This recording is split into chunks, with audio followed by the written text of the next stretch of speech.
Happy Wednesday and welcome to MyStockScanner Live. We are halfway through the week and the market is moving fast, maybe a little faster as tomorrow is Thanksgiving in the US, where the markets are closed and they're even taking a half day off on Friday, which means that the US Stock Exchange local time will close at 1 o'clock. But let's scan the headlines and put today's stocks through the 3-point playbook. Hans-Henrik Nielsen is sole man with the answers as Liam Flavel has the day off. Still, we do it in English as our viewers are located all over Europe. And do you have questions? Then our email is the route fomo@mystockscanner.com. Hans-Henrik, question to you on my behalf. Such a day like this, a day before the holidays in the US, and seems like half America is heading to the airport in a few hours, going on their holiday. Is that going to be a slow day on the markets? It is a bit of a special day. There will be a lot of people closing down positions. 4 days with almost closed markets for 4 days is a bit of a risk. So there'll be some hedging and stuff, but it is a bit of a special day. And we will get into details in regards to the American market because we have a packed show for you today. And we're going to look at the Danish moonshot. I'm almost going to say that, but at least it went to the moon yesterday. It went up almost by 100%, a Danish penny stock. Asatec, we'll be talking about that. And then the US consumer confidence hits April low, or low since April, but surprise, surprise, the same consumer went shopping. At least they went to the outlets. We take a look at the American consumer. And Ukraine-Russia peace plan or not? Yesterday, the stock market went on a frenzy and gobbled up some of the building material stocks as it prepares for rebuilding of Ukraine. Is that too soon? We will talk about it. And we also ask our users and guests on our social media platforms in regards to what German stocks they are interested in. And the results will be in, and we will energize you. I promise that. And I could ask everybody, I could ask Hans-Henrik as well, how would you feel about $103 billion more this year? Is that something that can tempt you? There'll be for some money for some extra Christmas presents, I think. I think you're absolutely right. It's number of the day, and we'll get to it, and we'll get to tell you who had such a pay increase this year at the end of the show. But first, we are in waiting, and we are waiting for Danish earnings in regards to Rockwool, and of course, Hans-Henrik, that kind of touches into the whole peace plan as well in regards to Ukraine and Russia, because Rockwool will be part, at least that's what everybody's suggesting, of the rebuilding in Ukraine. So the numbers are coming this afternoon. What are we looking forward to? First of all, that peace plan is a bunch of rubbish, to be honest. I don't believe it at all. It has been sorry to say, it's been a shit show, that 28-point plan, and seems like it's coming from the Russians, and then US and EU and Ukraine agrees on something, but Russia says, no, thank you. And the reason why I was just looking to the side a second ago was I could see here in the Danish news that Russia says it's way too premature to talk about peace right now, which I guess can be read straight into the Rockwool prices that have started to drop now. If we look at Rockwool, we have made some good money on it earlier on. It's a good quality company. Actually, there's a lot of green here. And we can also see, for the listener that have seen this before, we can see that our value chart, in theory, it shows that there are some great upside. We don't like the shape of this value chart here that goes sideways. We want it to go up. It is at the bottom, but right now, to be honest, if you're buying Rockwool just because you think there'll be a peace in Ukraine, I think it's a bit early, but we have been talking all summer about that when the peace comes, there will be construction building companies that we are looking at. But Hans-Henrik, one of the things is that you can almost say, and I'm not a political expert in that sense, but I've spent 12 years in the US, so know a little bit about Trump, that sometimes he will put out these things as facts, and then he'll kind of expect it to happen. It's like he's forcing people's hand into, for instance, a peace by saying there is a peace on the way. Yeah, it's yeah, I don't buy it. He has had a lot of power in US right now, so if he just stated something, he knew that the entire House and the Senate would follow him. He has lost a lot of power lately on the Epstein file, meaning that people have jumped ship, and that means people have started to think about what is happening at the time after Trump. And that is not something he likes, and it weakens him. And that means that he cannot do the Jedi trick anymore and just say, this is happening, and then it's happening. If we look at some of the numbers that came out yesterday, because it definitely gained traction. Rockwell was just one of the numbers that sort of gained sort of elevation yesterday. H plus H International in Denmark went up by 13%. If we look to Germany, Heidelberg Materials, also one of the stocks that went up was 6.3. You took up H plus H right here. Yeah, let's Took a just look look at it on the live. We don't have live data yet but you can see it jumped up today, and now it is just moving down. I think the investors will quickly realize that this peace plan thing is going to take forever. And as said, Heidelberg Materials in Germany was one of those that gained yesterday, 6.3% up. And the reason why I'm sort of lingering with the German thought is that we had a Tuesday poll, which we put Indeed. out on all our social medias. That's in all the groups that we have online in Facebook. And we asked people sort of their opinion in regards to what German stocks that we should take a closer look at. And if we go over the different groups that we have, the members group by 20% said Rheinmetall. They had SAP as number 2 with 15%. Analyse, the next biggest group that we have, is Rheinmetall, 26%. Siemens Energy and Siemens AG, they're split up. That's how big a company that it is. As a matter of fact, there's another company, Health Miners, as well. And they had 22% of the votes. And then in Aktiesnack, the biggest Facebook group that we have, 21% for Siemens Energy. And of course, that's why we are going in that route, and that's why we are taking a closer look at Siemens Energy. And Hans-Henrik, I saw that you already put it up on the screen, so I'll get you to do that again, put it back up on the screen. I got in front of you right there. Oh, absolutely. I was just a bit. Is it a good stock, Siemens Energy? Yes, it is. We don't have too much data on it, though, because, as you said, it's split out from the Siemens Empire conglomerate here. And that is also why the quality score is low. That is because we are lacking data. So the system has to it has to invent its own data, kind of. So it says we don't have enough. That is okay. We just need to know that and have a look at the earnings per share. That is going up very nicely. Revenue is going up. The PEG ratio that we like it to be below 2.5, because it shows we're not paying too much for future growth. That is at 1.2, really good. Analysts are happy. The return on capital employed is just starting to tick up a bit, but again, that is because of the capital structure that they have after they split out. So I'm not too worried about that. We can see the free cash flow is going through the roof here. And you're not even paying too much for the free cash flow. So overall, fantastic company. Looking at the value chart, and this is, of course, for new listeners, this is the 3-point playbook, where question number 1 is this a quality stock? And yes, it is a quality stock. Then we can go on to number 2, and that is it priced reasonably? Is there good potential in the stock? And here we look at the estimates for how much the earnings per share will be over the next couple of years. And we are putting in some PE, or the system is putting in some PE numbers here. We are multiplying those, the earnings per share multiplied by PE, that gives the potential future price. I have a feeling that this is a bit on the high end, but again, as you can see, it's because the system lacks data. So this should probably be lower. I have a hard time seeing it selling at 40, for instance, almost in PE. But even here, we can see that the price is at the higher end of this value band, or this PE band here.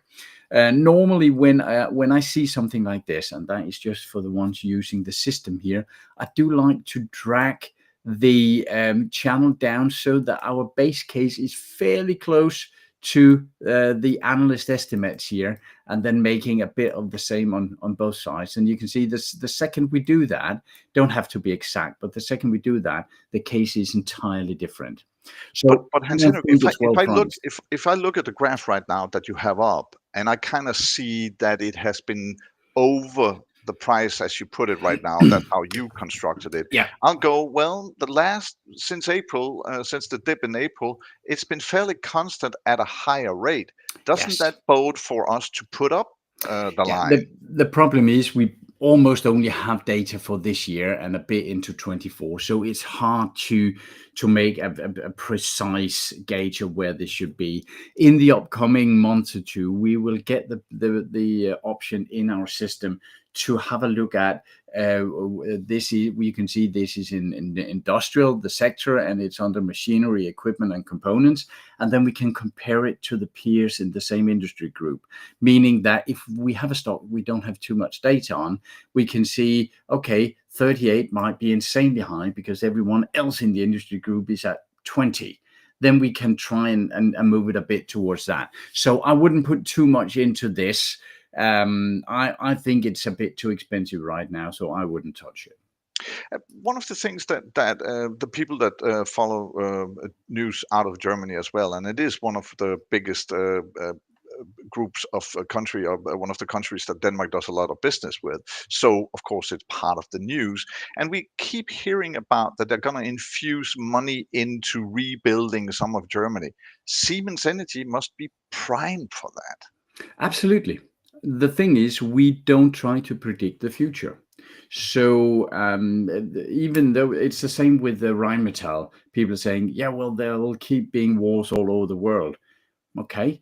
First of all, we don't know how much. We don't know how many orders Rheinmetall will get. We don't know how much money they'll make on these orders. So we are not trying to guess the future. We are simply looking at Siemens. Are they making money? Yeah, they're good quality. Okay. We would like them to drop down into this, for instance, the 70 range, or drop a bit less over time, and then suddenly they have their earnings have catched up to the pricing, and then we can start buying again.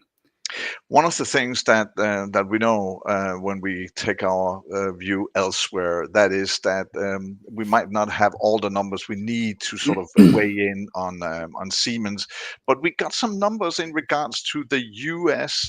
consumer confidence, and surprise, surprise, a little on the low side in that sense. It was, as a matter of fact, haven't been lower since April, but at the same time, to the contradiction, Hans-Henrik, we saw numbers going up for a lot of retailers in the US. We had numbers from Best Buy. We had numbers from Abercrombie and Fitch, which is one of the big clothing chains over there. And how's that even possible that you have a falling consumer confidence and more spending? Yeah, that is a good question. And I've been doing a bit of digging here. First of all, consumer confidence is very low. People are saying it's the lowest since April. Yeah, that's right. In April, we had the complete collapse because of the Liberation Day and all that crap. So if we take that one out, we are basically at the lowest point since the worst point under the COVID. Where people thought the sky was falling. If we take that one out and say, okay, that was an extraordinary situation, then when have you had this score when the confidence level were going down and we are back to just before the financial crisis? Not saying that we are going to have a financial crisis, it's just saying people are feeling that way. And if we look at a bit deeper down here, this is how people feel about the present situation. This is what people expect of the future. And we saw a lot underwater under the financial crisis and the years after, and we are seeing that again now. So people, it doesn't matter that it might not come into reality. The fact that people think this is enough for them to spend less. That leads to the good question you ask. Why is Best Buy and Abercrombie and Fitch coming up with such good numbers? And there is quite a good explanation for that. Abercrombie and Fitch, a stock we made some good money on last year.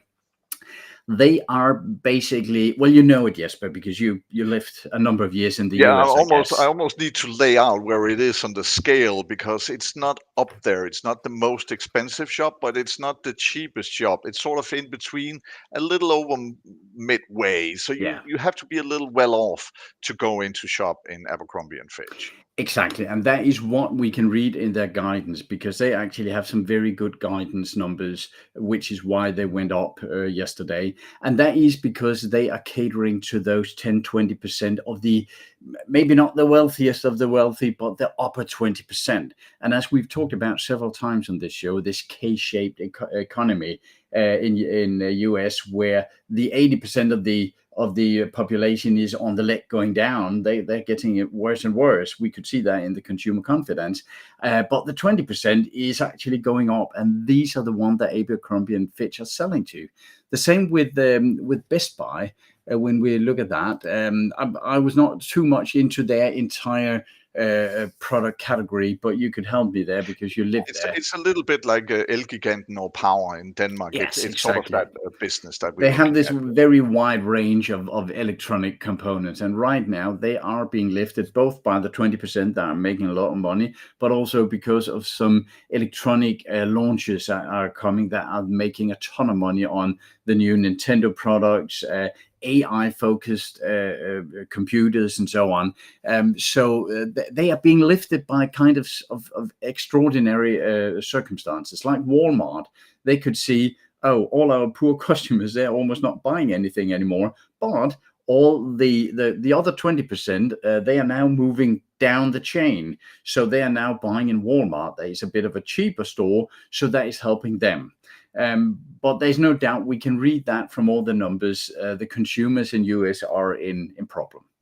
If we look at the Best Buy, if we keep that, because you can see the EPS is growing, the earnings per share is growing, revenue slightly rising. If we go lower and take it into the 3-point playbook that we have on MyStockScanner Live, how does it pan out when we go lower? Well, it is, first of all, earnings per share have been going down, but it's estimated to go up now. So that was okay for them. Revenue is kind of flat. When we look at it here, let's look at it in the large version here. It's actually not that bad. You could say that this is a case where we can see that the top here, we can actually fit that fairly well so it matches where have the market thought that Best Buy have been expensive and cheap before. So this is a fairly good chance to put it in. I would not buy it right now, and that is simply because our base case here, I like that to be 2, 3, 4 times as much in the positive as the bear case is in negative. So that is, the risk reward is not good enough. Also, I don't like these channels going sideways. As I said, I do like them to go upwards. That means that our what is called margin of safety is better. We can be more wrong and still make money. Let's go to a stock that basically took a straight up line yesterday. A Danish stock, one of the penny stocks in Denmark, Assetech. Yeah. For people who doesn't know what it does, Hans-Henrik, you know a little bit more about it. But yesterday, 95.12% up. And always we ask ourselves, and everybody does that, and they should, why are we not in it? Why weren't we in it? Yeah, well, it's always interesting when something goes up that much. And just quickly, it's simply because that this Chongqi, whatever technology in China, I think it yeah, sounded exactly right. that one. They are probably a couple of Chinese that think I butchered their language now. Probably. Anyway, they simply came with an offer for them, and that is of course great for the investors that have stocks in there. When I see a gain like that, and as we can see, it went up by almost 100% yesterday. When I see that, How does it look in the 3-point playbook? yeah, it Because looks awful. We would never have had it. And that is that quick. I ask my question that, or every time I see a stock go up like that, I go in and see, have I missed that? Was it actually a good stock that I missed? And I try to learn from that. But as we can see here, earnings per share is you all have to over bring the it up on the place. screen then. Oh, If you have sorry, I to thought I share your had. screen now. It's No, Yeah, it's just my Sorry, hair that going was. up. It's not the stock, really. Yeah, sorry. Earnings per share all over the place. Quality 29, that's terrible. Revenue, not really anything to write home about. Analysts are basically just dumping it, the ones that are following it. They have negative return on their capital. That doesn't mean it can't be a good investment for the Chinese company, because there is some merger benefits, and the products might fit well together and all that. It's just to say that when we buy a stock, we look for stock where we would think, if I were to buy the entire company, would I like to own it? And this one, it's just a big fat no, thank you. And the company does business in Taiwan and China, and that's why they're being That gobbled is up by obvious. Yeah, somebody out there. And congratulations to those who had that stock. absolutely. And Must have been also a great day good today. testament to that, just because we are not buying a stock, just because a stock doesn't fit into our strategy, doesn't mean that it can't go up 100 or 500 or 1,000%. It just means it doesn't fit in our strategy. But we have another strategy that we want you to be part of, and that is if you check your email today, you'll get a good offer on becoming a member of our platform, and then you get free access to all the information, including the 3-point playbook portfolio. You get to see the entire portfolio, how it's moving when we are buying and selling. You will be privy to that information by following that one. So keep an eye out for your email, or sign up for a free membership for a month, and you will get the offer that we have for you. Tomorrow is Thursday. Liam is off today, but that doesn't mean that the Thursday tech that he's in charge of is not coming.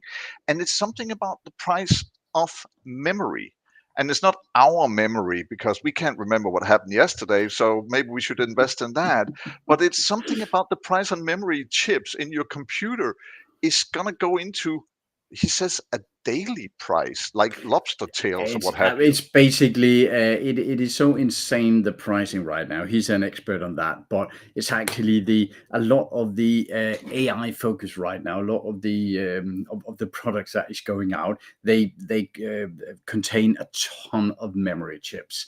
And that means that companies like Samsung, SK Hynix, some of these, they can basically charge whatever they want for their products. So he'll be talking about them and a lot of other stuff tomorrow on the Tech Thursday. That'll be interesting. I'll keep an eye out for that. But I'm almost going to look an eye out. We'll keep an eye out for going down to Elgiganten or Best Buy if in the US, and see that they have a price sign that changes every day with the price of Basically, memory. yeah. There That's going to is. be interesting. It's like after 2020, where you couldn't get your graphic cards. The prices also went through the roof, and that is kind of the same situation right now. That's what we're having. One guy that won't have that problem, he doesn't care about the price in that sense. That's Larry Page, the CEO of Google. He got $108 billion uptick in his I'm almost going to say cash portfolio, if we put it that way. He basically totaling now $272 billion. It puts him at number 2 as the richest person on this globe. Number 1 is, of course, I'm almost going to say, of course, Elon Musk, your good friend, Hans-Henrik. He's at 441 billion, so he leads by an inch or two. Number 3 on the list, Larry Ellison of Oracle, 257. Sergey Brin, of course, member of the Google team, is up there as well, 254. Number 5 on the list, Jeff Bezos. He only got a bump by 9 billion this year. How can he get by? Yeah, I poor think guy. he can apply for SNAP benefits or something. I like think that. so. He can get food stamps, I think. And just before we close that book on number of the day, Jensen Huang shows up on the list as number 9, growing steadily. He's at $159 billion. That's not really what we're talking about when it comes to revenue of MyStockScanner.com. But that doesn't mean that we don't do a show on Friday. We will absolutely do. But before we get to that, Hans-Henrik, I got to ask you about the numbers that should be coming out in the US, but they're not coming out. That's the GDP and the core PCE. We might get new home sales. What's up? Yeah, well, it's just terrible. We're getting some September numbers, and people are reacting a bit to that. But the GDP numbers for Q3, it seems right now like we will not get them at all, or they'll be delayed or something like that. So we basically don't know how much the US economy will grow, which I think the Trump administration is glad to keep under a lid. Yeah, it's just like under COVID when they said if we don't test for COVID, there's nobody having COVID. It reminds me of that very funny and dramatic movie called Don't Look Up, where a comet is hurling towards Earth, and a political party that looks somewhat like another Something you political know. party in US Yeah. right now is simply saying, don't look up. So if you don't look at it, the problem is not there. That is, of course, a terrible approach, and that will bite them later on. We're gonna look forward to Friday because on Friday we have stock of the day as part of the Friday face-off, where we take two stocks and pit them against one another. Liam Flavel will be back on the show. Hans-Henrik, of course, will make a return as well. And if you have any questions for them, please write us at FOMO@MyStockScanner.com. That's the midweek wrap from MyStockScanner Live. Remember, keep your playbook close at hand. Quality, upside, timing. That's the 3-point playbook. So stay sharp and stay confident. See you on Friday at noon for another edition of MyStockScanner Live that includes the Friday face-off. Until then, happy investing, guys.